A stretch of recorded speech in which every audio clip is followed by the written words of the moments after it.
تو ہمارا یہ بھرپور مطالبہ ہے کہ ہر صورت میں مکمل الیکشن اور بھرپور سیکیورٹی کے ساتھ وہ آزاد کشمیر میں گورنمنٹ کو اور اسپیشلی الیکشن کمیشن کو امپلیمنٹ کروانا چاہیے. اور عامر صاحب چونکہ آپ سے انٹرویو کرنے کا مقصد چونکہ یہ ہے کہ آپ کے جو نظریات ہیں، آپ کے جو افکار ہیں، جو آپ کی جو سوچ ہے جس کو لے کے آپ اس الیکشن میں آئے ہیں اس کو لوگوں تک پہنچایا جائے. لیکن میں اسی کے ساتھ ساتھ چاہوں گا آپ سے اور بھی بہت سارے سوالات، اس لیے کہ چونکہ آپ کا شمار بھی انہی کارکنان میں ہوتا ہے جو گراس روٹ لیول سے جو کارکنان کی ایک نرسری تیار ہوتی ہے، آپ کا شمار بھی انہی میں ہوتا ہے. تو اس لیے میں چاہوں گا کہ ساتھ ساتھ اور سوالات کو بھی لے کے چلیں. عامر صاحب، اس میں چونکہ آپ کو پتہ ہے 3 دہائیوں کے بعد یہ بلدیاتی الیکشن آزاد کشمیر کے اندر ہونے جا رہے ہیں، تو آپ کیا سمجھتے ہیں کہ جب 3 دہائیوں کے بعد اللہ کرے یہ پروسیس اپنے حتمی مراحل تک پہنچے اور اس کا مرحلہ مکمل ہو، تو کیا سمجھتے ہیں کہ اس کی تکمیل کے بعد جو چینجز ہیں کیا یہ اسی طرح سے ممکن ہوں گی کہ اگر یہ پروسیس کنٹینیو چلتا رہتا تو ایک جو چیز رہتی ہے برقرار رہتی ہے، تو کیا یہ آپ دیکھ رہے ہیں کہ اس سے ایک دم سے کوئی تبدیلی متوقع ہے یا اس میں بھی بہت ٹائم لگے گا ابھی؟ سر میں تو سمجھتا ہوں کہ آنے والے وقت میں جو ہم اس بلدیاتی سسٹم سے جو لوگ اس سسٹم سے جیت کے آگے آئیں گے ان کے لیے بہت مسائل ہوں گے. گورنمنٹ نے ابھی تک وہ فارمولہ نہیں طے کیا کہ کون سا بلدیاتی سسٹم اڈاپٹ کر کے اس کو لے کے آگے چلیں گے. پھر ان کے اختیارات کا تعین نہیں ہو سکا، فنڈز کا تعین نہیں ہو سکا. جب تک آپ جو بھی ممبر ہے، کونسلر ہے، ایڈمنسٹریٹر ہے یا ضلع کونسل کا چیئرمین ہے یا بلدیہ کا ایڈمنسٹریٹر ہے، ان کے بھی اختیارات کا تعین نہیں ہو سکا، وارڈ کے ممبران کا تعین نہیں ہو سکا، ساری چیزیں. تو پھر ان کے فنڈز کا یہ کل پھر جھگڑا پیدا ہوگا. میرے حساب سے کہ جی 2 یا 3 سال شاید آپ کے جو ممبر منتخب ہو کے آئے ان کو اپنی بقا کے لیے، اپنے سسٹم کو بچانے کے لیے حکومت سے اور ان اداروں سے جن کی یہ ذمہ داری ہے ان سے جنگ لڑنی پڑے کہ بھائی آپ ہمیں اسٹرکچر بنا کے دیں، ہمیں قانون سازی کریں، کیونکہ قانون سازی تو خیر گورنمنٹ نے ہی کرنی ہے اور ابھی تک کوئی ہمارا اسٹرکچر کا وضاحت نہیں ہے. بہرحال بہتری کے لیے ایک امید رکھ کے ہم چلتے ہیں. 1 2 سال 3 سال ایک اچھی شروعات ہے، اس کا رزلٹ آ گیا. یعنی آپ سمجھتے ہیں کہ اس چینج کو یا حقیقی چینج کو لانے کے لیے 2-3 الیکشن مسلسل اور کنٹینیوس پہ ہوتے رہیں گے تب یہ چینج آ کے ممکن ہوگا اور وہ چیز امپلیمنٹ ہوگی. جتنی جمہوریت کے لیے تو ویسے بھی یہ تو گراس روٹ لیول پہ ہے. جمہوریت کی کامیابی یہ ہے کہ بار بار الیکشن ہوں، لوگ آئیں، اس احتساب سے گزریں اور وہ جو نظریات لے کے آئیں پبلک کے سامنے لائیں، لوگ پھر ان کو ووٹ دیں، جو نہیں ہو سکا ان کو رپیٹ کریں. اور ہر نمائندے کا بھی یہ ہے کہ وہ بھی سیکھتا ہے، وہ بھی مسائل چیلنجز سے گزرتا ہے، اس میں بھی شائننگ آتی ہے.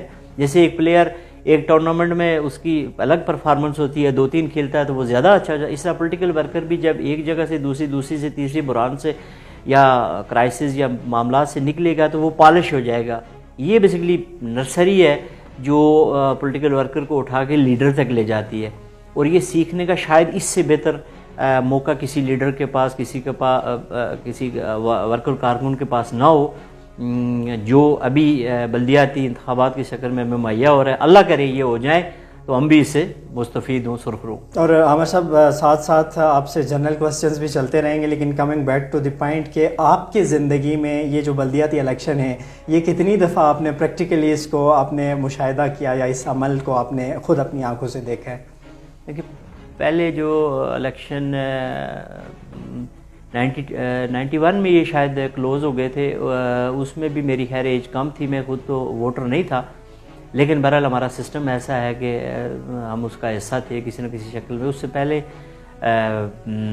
77 یا 8 میں جو الیکشن ہوئے اس میں میرے انکل وہ امیدوار تھے، تو میری ایج تو کم تھی لیکن اس کا ہم حصہ بنتے، مہم میں جاتے، ساری چیزیں اس کا حصہ تھے. اس لیے اس کی اہمیت کی بڑی اچھے طریقے سے اندازہ بھی ہے. اور اس میں عامر صاحب چونکہ آپ کو اگر پارٹی نے ٹکٹ دیا ہے تو بیسکلی اس کا مطلب یہ ہوتا ہے کہ پارٹی کی قیادت کی جانب سے آپ کی جو اہلیت صلاحیت ہے اس پہ پارٹی کی جانب سے اعتماد کا اظہار کیا جا رہا ہے کہ آپ اس پہ پورا اتریں گے. تو کیا سمجھتے ہیں کہ آپ ان الیکشنز میں آپ پر پارٹی نے جس اعتماد کا اظہار کیا ہے تو کتنا پورا اتر پائیں گے؟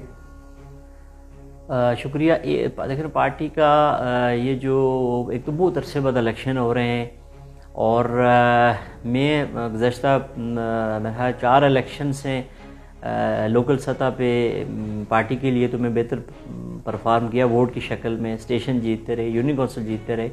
اب ہمارا حلقہ چینج ہو گیا، ہم پہلے یونین کونسل میں تھے، اب سٹی میں آ گئے حلقہ 4 میں. اس میں ہماری جو وارڈ ہے اسپیشلی، میں 2 چیزیں آپ سے اس کو آگے بڑھاؤں گا کہ وہاں کی چیلنجز دوسری وارڈوں کی نسبت بہت مختلف ہیں. روڈ انفراسٹرکچر کا ایشو تو ہر جگہ پہ ہے، لیکن ہماری وارڈ میں سب سے بڑا جو ڈسٹرکٹ ہاسپٹل بن رہا ہے وہ بڑے عرصے سے رکا ہوا ہے اور وہ بڑا ایشو ہے، میجر ایشو ہے. پھر ہماری وارڈ میں ایئرپورٹ، جو ہماری ٹورزم جو لائف لائن ہے وہ بلاک پڑا ہوا ہے، وہ ہمارے لیے بڑا بگ ایشو ہے. پھر وہاں جو آپ کہہ سکتے ہیں وادی پل کا اس کا درمیان سنگم کہہ سکتے ہیں یا شروعات کہہ سکتے ہیں، وہاں پہ ایک بڑے گراؤنڈ کی ضرورت ہے جو نوجوان اسپیشلی سپورٹ سے منسلک ہیں. وہاں پر ٹورنامنٹ، اکثر ٹورنامنٹ ہوتے ہیں، وہاں ایک نرسری گراؤنڈ ہے اور 2 جگہ. تو ہمارے چیلنجز دوسری وارڈز کی نسبت بہت بڑی ہیں. اور اب کیا سمجھتے ہیں کہ ان چیلنجز کو مد نظر رکھتے ہوئے جو اعتماد آپ پہ کیا گیا ہے تو اس پہ آپ پورا اتر پائیں گے؟ انشاءاللہ جی، اپنی طرف سے میں تو یہ بھی کہوں گا کہ میں نہیں بھی تھا منتخب اس میں سسٹم میں نہیں تھا، تو پر بھی پوری سروسز یا پوری پولیٹیکل جو ہے اپنی سوچ سمجھ کے مطابق وہ کوشش کرتے رہے کہ جی اپنے علاقے کے لیے، ڈسٹرکٹ، ڈویژن، تحصیل، حلقہ، وارڈ، سب کے لیے جو اپنے رزلٹ آ سکے. آپ کیسے پلان کرتے ہیں یہ کینڈیڈیٹ پہ ڈیپینڈ کرتا ہے کہ وہ کیسے پلاننگ کر کے آگے چلتے ہیں. اور اس میں عامر صاحب مینڈیٹ کی اگر بات کریں، چونکہ ریسنٹلی اگر جنرل الیکشنز کی ہم بات کریں تو جنرل الیکشنز میں آپ چونکہ پارٹی کا حصہ تھے اور ابھی جو آپ کی ٹیریٹری ہے بیسکلی جہاں سے آپ انتخاب میں حصہ لے رہے ہیں، تو اس ٹیریٹری سے جو سابق وزیر حکومت ہے سردار عابد حسین عابد صاحب، انہوں نے جو ہے وہ آزادانہ حیثیت میں الیکشن لڑنے کا اعلان کیا تھا. لیکن اس وقت آپ جو ہے وہ مرکزی جو جس کو پارٹی نے ٹکٹ دیا تھا آپ ان کا حصہ تھے، تب آپ نے عابد حسین عابد صاحب کی حمایت میں نہیں تھے یا آپ ان کے ساتھ نہیں تھے. تو ابھی چونکہ جس ٹیریٹری سے آپ ہیں وہاں پہ خوش قسمتی کہیں یا بدقسمتی کہیں، عابد حسین عابد صاحب بھی اسی ٹیریٹری سے ہیں اور سب سے زیادہ ووٹ بھی اسی حدود میں ہے جہاں سے ان کا تعلق ہے. تو ایسے میں آپ کیا سمجھتے ہیں کہ آپ کو یہ مینڈیٹ ملے گا جس کی آپ توقع کر رہے ہیں، اور ابھی اس صورتحال میں ان کا آپ کے ساتھ ری ایکشن کیسا ہوگا؟ اس پہ میں چاہوں گا کہ آپ تھوڑی سی. عابد صاحب سینئر ہیں، الیکشن آپ کو پتہ ہے بے شک لڑا انہوں نے ساری چیزیں، لیکن بہرحال پارٹی نے پھر ان کو بڑے اچھے طریقے سے واپس لیا، وہ بھی بڑی خوش دلی سے واپس آئے. اور آج آپ دیکھ سکتے ہیں میرے خیال ہمارے 20 پروگرام ہو چکے ہیں. سردار یعقوب صاحب اور عابد صاحب اکٹھے بیٹھ کے سارے میٹنگز کرتے ہیں، پروگرام کرتے ہیں، کارکنوں کو یکجا کرتے ہیں. اور جو ہمارا پارلیمانی بورڈ تھا اسپیشلی سٹی کا، اس میں بھی عابد صاحب موجود تھے. ہمارے جو ٹکٹس تھے ان کو فائنل کرنے میں ان کا بڑا کلیدی کردار تھا. اور آخری جو بات آپ کی ہے کہ واقعی وہ لوکل گاؤں عابد صاحب کا ہے. میرا جو گاؤں ہے کویاں، اس کا تھوڑا سا حصہ ایک وارڈ سٹی میں لگی ہے جو تقریباً 700 کے لگ بھگ ووٹ ہے. اور دوسری طرف جو دمنی ہے، جو ایئرپورٹ، چک، گردنوا، تو اس کا تقریباً 1400 ووٹ ہے جو دمنی سے ہے. جی جی، یقیناً وہاں ان کا اثر ہے اور وہ انہوں نے 2-3 میٹنگز کی ہیں. ابھی آپ کو ان کی حمایت حاصل ہے؟ جی بھرپور حمایت، بلکہ وہ مجھے فورس کرتے رہے کہ آپ الیکشن میں آئیں، آپ کو لڑنا چاہیے. انہوں نے مجھے، ابھی تو ووٹ تو الگ بات ہے، مجھے الیکشن میں کھڑا کرنے میں ان کا مرکزی رول. اور اگر میں جنرل الیکشنز کی بات کروں گزشتہ، تو آپ چونکہ عابد صاحب کا شمار ان لوگوں میں سے ہوتا ہے جنہوں نے اسٹوڈنٹ لیول سے پولیٹکس کی، اور وہ بھی ان کارکنان کی فہرست میں ہیں کہ جن کا ایک بڑا نام ہے، جو گراس روٹ لیول سے، جیسے میں نے آپ کو اس سے تشبیہ دی اور واقعی آپ بھی اس میں سے ہیں، تو آپ نے ان کا ساتھ کیوں نہیں دیا تھا؟ اس کی کیا وجہ تھی؟ اور آپ نے مرکزی قیادت کے ساتھ، آپ ان کے فیصلے کے ساتھ کھڑے رہے تھے. دیکھیں بیسیکلی پارٹیوں میں اختلاف ہو جاتے ہیں ٹکٹس پہ ساری چیزیں. تو ہمارا جو میرا جو فیصلہ تھا وہ بیسیکلی میں پارٹی کے ساتھ تھا کہ پارٹی جو ڈیسیژن کرے گی وہ اگر عابد صاحب کے حق میں کرتی تو عابد صاحب کے ساتھ کھڑے ہوتے، حاجی صاحب کے ساتھ یا جو بھی کینڈیڈیٹ ہے. تو میں نے پارٹی کی پالیسی کو فالو کیا، نہ کہ کسی رائٹ لیفٹ کسی شخصیت یا گروپ کہ جی ہم پارٹی کے ساتھ کھڑے ہیں. تو ہم یہ توقع بھی کر رہے تھے لاسٹ تک کہ شاید سیٹل ہو جائے گا، گٹھے ہو جائیں گے. یہ مطلب میرے سمیت سارے لوگ یہ فیل کر رہے تھے کہ جی ہمیں الگ نہیں ہونا چاہیے، اور اس کا نقصان بھی ہوا. اور خدا نخواستہ ہم کو مخالفت میں نہیں الگ تھے، بلکہ پارٹی ڈسپلن میں اور پارٹی کو مضبوط کرنے کے لیے ہم پارٹی کے فیصلے کے ساتھ کھڑے تھے. اور عامر صاحب ایسے میں کیا دیکھتے ہیں بنیادی طور پر ابھی بھی اگر بلدیاتی الیکشن کی مثال لیں تو یہاں پہ بھی پارٹی کے بہت ساری مختلف پارٹیز میں اگر دیکھا جائے تو بہت سارے کارکنان چونکہ انہوں نے آزادانہ حیثیت میں الیکشن لڑنے کا فیصلہ کیا، جن کا دعویٰ ہے کہ وہ بنیادی نظریاتی کارکنان میں بھی ان کا شمار ہوتا ہے. تو ایسے میں ان کارکنان کو کیا کرنا چاہیے؟ جیسے ابھی آپ نے مثال دی کہ آپ نے چونکہ پارٹی پالیسی کے ساتھ سٹینڈ کیا، تو اب کیا سمجھتے ہیں کہ ایک پارٹی جب کسی نظریاتی کارکن کا حق تلفی کرتی ہے تو ایسی صورتحال میں ایک عام کارکن کو کیا کرنا چاہیے؟ کیا اسے پارٹی کے اس فیصلے کے خلاف کھڑے ہونا چاہیے کہ جو اس نظریاتی کارکن کی حق تلفی پہ مبنی ہو، یا پھر اسے پارٹی کا ساتھ دینا چاہیے؟ آپ کی اس میں کیا رائے ہے؟ دیکھیں جی، بہرحال پارٹی پالیسی کو تو فالو کرنا چاہیے، اس میں تو گنجائش نہیں بنتی. لیکن دوسری طرف جو کارکن جو جن کی قربانیاں ہیں یا پارٹی کے لیے وقت ہے، پارٹی کی پارلیمانی بورڈ یا ان کی ذمہ داری بنتی ہے کہ ان کو مینیج کریں، ساری چیزیں کریں. میں آپ کو بتاؤں، میرے پارٹی نے بطور ڈسٹرکٹ پریزیڈنٹ 4 حلقوں میں پارلیمانی بورڈ کا ہیڈ تھا. ہر حلقے میں اور ٹکٹ ہولڈر تھے. مسائل آئے، ہمارے بھی بہت سارے ایسے کارکن تھے جہاں پہ کوئی 2 لوگ آگے، سینئر لوگ آگے، تو ہم نے وہاں پہ مینیج کیا. اور پھر اس جو ہے سینیارٹی کو اور جو ایفیلیشن ہے پارٹی کے ساتھ اس کو اہمیت دی. پارٹی کا دیکھیں، پارٹی کا ایک ہی ہے ڈسپلن ہے کہ پارٹی کی چیز کو فالو کیا جائے گا. ڈسپلن کو فالو نہ کریں گے تو پھر پارٹیاں ٹوٹ جائیں گی. لیکن دوسری طرف جو پارلیمانی بورڈز بنتے ہیں ان کی ذمہ داری بنتی ہے کہ آپ نے جس کو ٹکٹ دینا ہے اور باقی جو ہیں ان کو کیسے اکوموڈیٹ کرنا ہے. اور ٹکٹ میں یہ چیز بہرحال بنیادی کارکنوں کو اہمیت دینی چاہیے. اگر وہ نہیں ہیں تو شاید پارٹیاں بھی نہیں رہیں گی. اور ہمارا پولیٹیکل سسٹم بھی کمزور اسی وجہ سے ہو رہا ہے کہ کسی نہ کسی شکل میں کوئی برادری والا، کوئی پیسے والا یا کوئی دوسرا وہ آ کے ٹکٹ لے لیتا ہے، جس کی وجہ سے بنیادی کارکنوں کی حق تلفی ہوتی ہے. اور یہ زیادتی ہے پولیٹیکل سسٹم کے ساتھ. اور عامر صاحب ابھی چونکہ بات چلی ہے برادریزم، پیسے کی سیاست، تو موجودہ بلدیاتی الیکشن میں آپ کس حد تک دیکھتے ہیں پیسے کی انفلوئنس کس حد تک دیکھ رہے ہیں؟ یا پھر بلدیاتی الیکشن میں جو قبیلائی یا برادریزم جو ایک تعصباتی سیاست ہے جس کو کیش کروانے کے لیے آپ اس کا انفلوئنس کس حد تک دیکھ رہے ہیں الیکشنز میں؟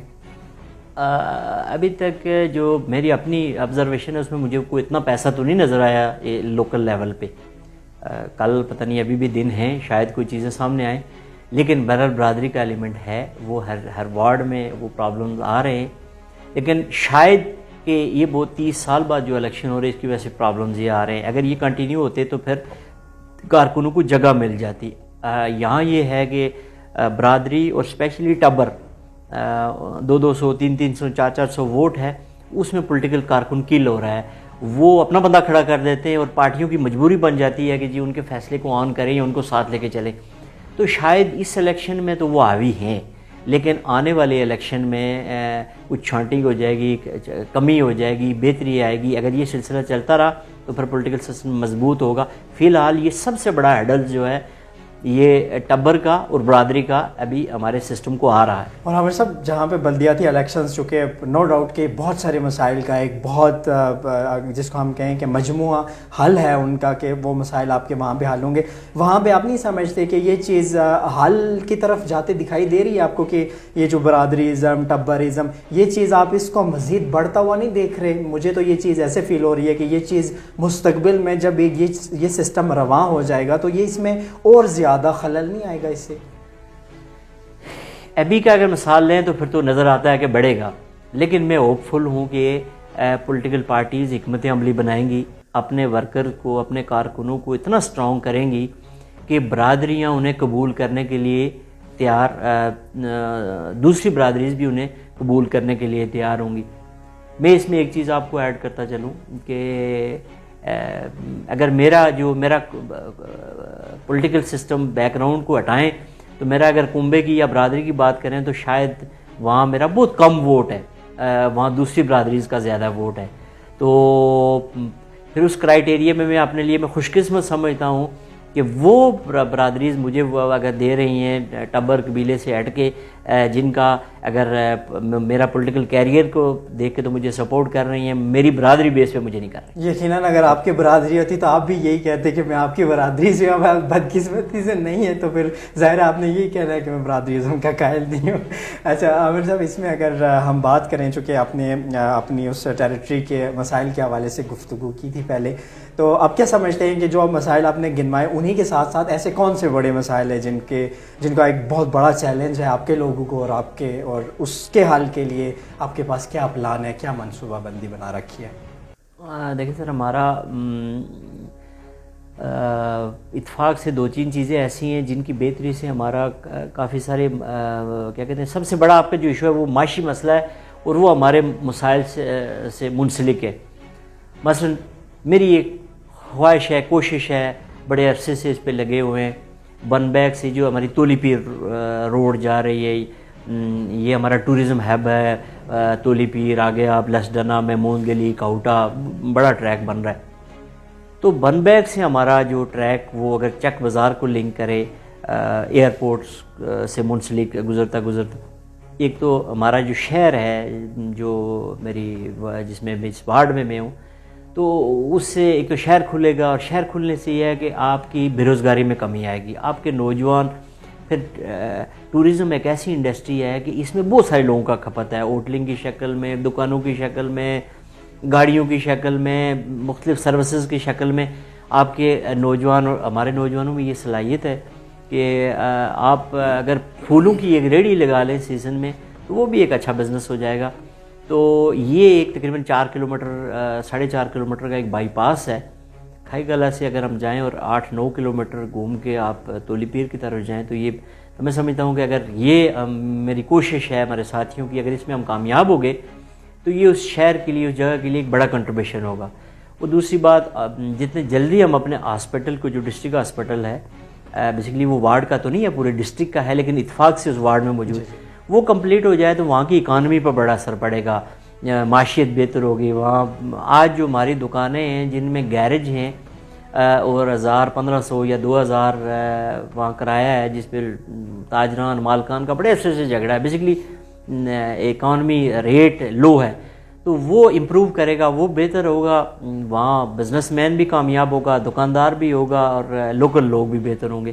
اور عامر صاحب، اس میں چونکہ آپ جہاں سے الیکشن میں آ رہے ہیں، چونکہ وہاں پہ آپ کے مد مقابل بھی بہت سارے امیدوار ہوں گے، تو وہاں پہ اپنی پوزیشن کس حد تک مستحکم کنسیڈر کرتے ہیں، اور ابھی آپ کیا سمجھتے ہیں کہ کس جماعت کا یا کس پارٹی کا امیدوار آپ کے مد مقابل ہے مقابلے کی پوزیشن میں؟ دیکھیں سر، میرے 6 لوگ ہیں وہاں سے جو الیکشن میں ابھی کنٹیسٹ کریں، تو سبھی بڑے اچھے نوجوان ہیں، متحرک ہیں، اور سب کی اپنی اپنی کچھ ابھی ایج میں کم ہیں، کچھ سینئر ہیں، تو سب بڑی اسٹرگل میں ہیں اور اچھے ماحول میں اچھی چیزیں چل رہی ہیں. میں تو سچی بات ہے کہ اس چیز کو انجوائے بھی کرتا ہوں، ساری چیزیں، کہ ہمارا ایک اچھے ماحول میں الیکشن ہو رہا ہے، ساری چیزیں ہو رہی ہیں. تو مقابلے کا دیکھنا الیکشن ہے، میں نہیں کہہ سکتا. ہم نے اپنے آپ کو پیش کیا پارٹی نظریات اور اپنی جو سابق سروسز ہیں اس کے حساب سے.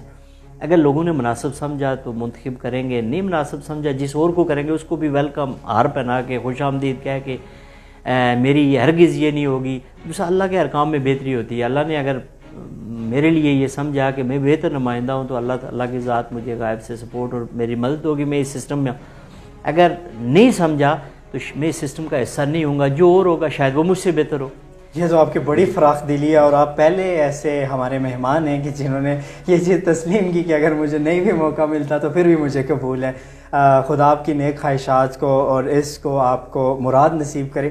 اور عامر صاحب، میں آخر میں چونکہ چاہوں گا، وقت کی قلت ہے، میں چاہوں گا کہ اپنے دیکھنے اور سننے والوں کے لیے آپ کیا پیغام دیں گے وہ آپ پہنچا سکتے ہیں؟ میرا دیکھنے الیکشن ہے، 30 سال بعد ہمارے الیکشن آ رہا ہے، تو خدا رہا اس کو ہمیں جیت ہار ہو جائے گی، سب چیزیں بھی، کوئی ایک جیتے گا باقی لوگ ہار جائیں گے. ہمیں تلخیاں نہیں پیدا کرنی چاہیے اور اس کو برادریوں میں اور مزید علاقوں میں اور محلوں میں نہیں تقسیم کرنا چاہیے. کل ہمارا جو میجر ہے ریاست کا ایشو وہ ہے کہ مقبوضہ کشمیر آزاد ہو اور ہم ایک ریاست بنے. تو خدا نخواستہ ہم ان وارڈوں میں محلوں میں لوگوں کو تقسیم کر دیں گے تو کل ہمارے کشمیری بھائی جو ہم سے بہت زیادہ جی ہاں سارا، تو پھر ہم انہیں کیسے قبول کریں گے؟ ہم ان سے تو الیکشن سمجھا جائے، یہ 3-4 سال کے لیے ہیں، پھر دوبارہ ہوں گے. جو آج ہار گیا وہ کل جیت جائے گا، جو آج جیت گیا وہ کل شاید ہار جائے. ہمیں اپنے درمیان نفرتیں نہیں پروان چڑھانی چاہیے، نہ علاقوں کی بنیاد پہ، نہ ٹرائب کی بنیاد پہ، نہ ہی برادری کی بنیاد پہ. اور چونکہ عمر صاحب یہ 3 دہائیوں کے بعد ہونے جا رہے ہیں تو اس میں 100% کوئی بھی نہیں ہے، جتنے بھی امیدواران ہیں وہ ہو ہی نہیں سکتے. لیکن اس کا مطلب آپ نے بہت خوب کہا کہ اس کا مطلب یہ نہیں ہے کہ ہم نفرتوں کو پروان چڑھائیں اور اس مقابلے کی فضا میں ایک صحت مند سرگرمی کے بجائے ایک دوسرے پہ الزام تراشیاں اور ایک دوسرے کو نیچا دکھانے پہ آئیں. بہت شکریہ عمر صاحب، آپ نے اپنا قیمتی وقت دیا. اور ناظرین، آپ کا میزبان عمر خیام ایک نئے مہمان کے ساتھ دوبارہ سے آپ کی خدمت میں حاضر ہوگا. تب تک کے لیے مجھے دیجیے اجازت. اللہ میرا اور آپ سب کا حامی و ناصر ہو.